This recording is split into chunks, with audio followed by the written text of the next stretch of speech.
Oke baik, Assalamualaikum warahmatullahi wabarakatuh. Perkenalan, nama saya Abdul, NIM 2902150123. Saya dari Prodi Akuntansi. Pada kesempatan kali ini akan membahas mengenai perpajakan, yang mana ini merupakan tugas ujian akhir semester dengan dosen pengampu yaitu Bapak Muhammad Taufan Nugroho, SSIMM. Untuk pembahasan yang pertama ini ada pembahasan mengenai PPh pasal 23, lalu PPh pasal 24, PPh pasal 25 dan juga PPh pasal 26. Nah, untuk PPh 23 ini merupakan ketentuan dalam pasal 23 Undang-Undang PPh mengatur pemotongan pajak atas penghasilan yang diterima atau diperoleh wajib pajak dan yang berasal dari modal, penyerahan jasa atau penyelenggaraan kegiatan selain yang telah dipotong pajak sebagaimana dimaksud dalam pasal 21, yang dibayarkan atau terutang oleh badan pemerintah atau subjek pajak dalam negeri, penyelenggara kegiatan, badan kena pajak atau perwakilan perusahaan luar negeri lainnya. Nah, untuk pemotongan PPh pasal 23 ini meliputi badan pemerintah, subjek pajak badan dalam negeri, dan yang ketiga penyelenggara kegiatan. Besaran tarif PPh pasal 23 dikenakan atas dasar pengenaan pajak atau jumlah bruto dari penghasilan.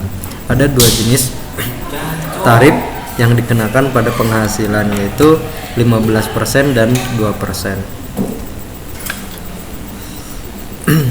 Untuk PPh pasal 24 sendiri ini merupakan besarnya pajak atas penghasilan dari luar negeri yang dapat dikreditkan terhadap penghasilan wajib pajak dalam negeri.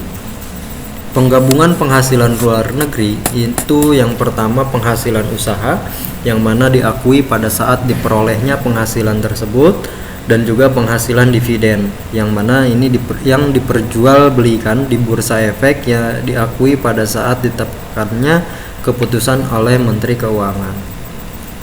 Lalu ada batas maksimum kredit. Yang pertama yaitu jumlah pajak yang terhutang atau dibayar di luar negeri, jumlah pajak yang terhutang untuk seluruh penghasilan. Yang ketiga penghasilan luar negeri itu seluruh penghasilan kena pajak dikali PPh terhutang atas seluruh penghasilan. Nah, untuk ilustrasinya ini ada sebagai contoh untuk PPh pasal 24 tadi ya. Yang mana di sini ada PT Dianawati memperoleh penghasilan dalam tahun 2021 sebagai berikut.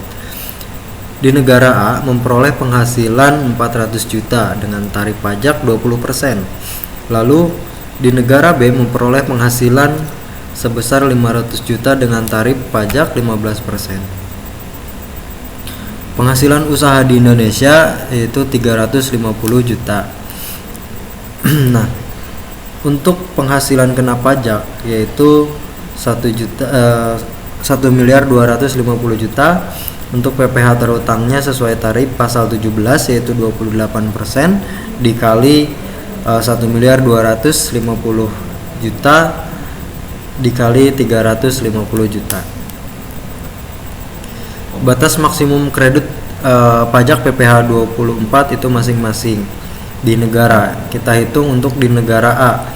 Untuk PPh terhutang di negara A yaitu 20% dikali 400 juta sama dengan 80 juta.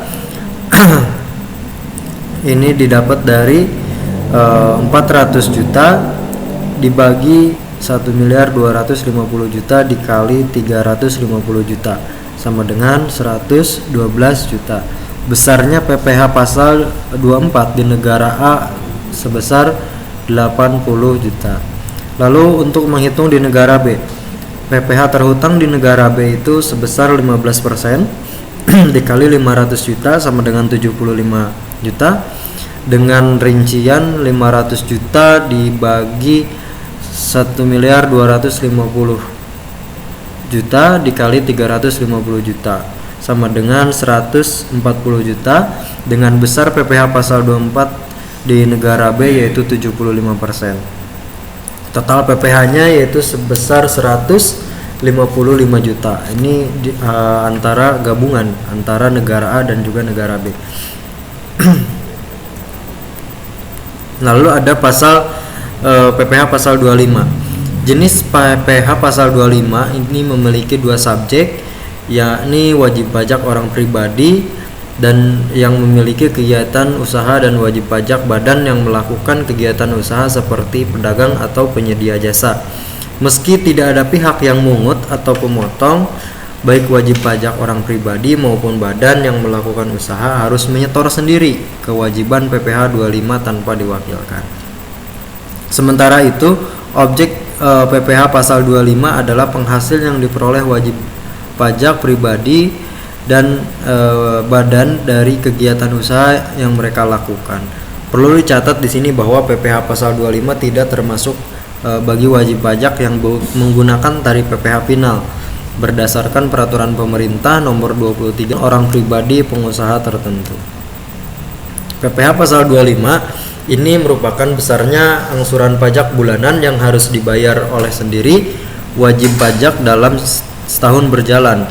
Cara pembayaran pajak dalam tahun berjalan yaitu pemotong atau pemungut oleh pihak ketiga mengenai PPh pasal 21, 22, 23 dan 24. Lalu yang B ini dibayar sendiri oleh wajib pajak untuk PPh pasal 25. Sebagai contoh, untuk rumusannya yaitu pajak penghasilan terhutang sesuai SPT tahunan. Pajak yang dipotong atau dipungut oleh pihak ketiga ini meliputi PPh 21, 22, 23 dan juga 24. Lalu ada pajak yang harus dibayar sendiri. Lalu ditemukan besarnya PPh pasal 25. Sebagai ilustrasi, SPT tahun 2020 ya ada 30 juta, mohon maaf di sini 30 juta. Ya, ada 30 juta. Lalu pajak yang dipotong atau dipungut oleh pihak ketiga. PPh 21-nya 5 juta, PPh 22 yaitu 2 juta, PPh 23 2 juta, ada PPh pasal 24 3 juta. Sehingga di total yaitu 12 juta. Pajak yang harus dibayar sendiri yaitu 18 juta. Besarnya PPh pasal 25 tahun 2021 ini 1 dibagi 12 kali 12 juta. Itu untuk penghitungan mengenai PPh pasal 25. Selanjutnya ada PPh pasal 26. Menurut Undang-Undang Nomor 36 Tahun 2008, PPh pasal 26 adalah pajak penghasil yang dikenakan atas penghasilan yang diterima wajib pajak luar negeri dari Indonesia selain bentuk usaha tetap di Indonesia. Nah, selanjutnya ini ada berapa tarif pengenaan pasal 26. Tarif yang dikenakan sesuai dengan persetujuan penghindaran pajak berganda antar negara yaitu sebesar 2 PPh pasal 26. Ketentuan dasar pengenaan pajak adalah sebagai berikut, yaitu 20% dari penghasilan bruto, lalu 20% dari penghasilan neto, tarif 20% dari penghasilan setelah pajak. Penghasilan kena pajak dikurangi dengan PPh. Contoh untuk perhitungannya, ini ada suatu perusahaan penyewa gudang kantor PT Martinus mengasuransikan bangunan bertingkat ke perusahaan asuransi di luar negeri dengan bayaran premi selama tahun 2015 sebesar 1 miliar. Ini untuk perhitungannya. Nah, mungkin itu untuk pembahasan mengenai pajak PPh pasal 22, 23, 24, 25 dan juga 26. Semoga dapat dipahami. Sekian, terima kasih. Wassalamualaikum warahmatullahi wabarakatuh.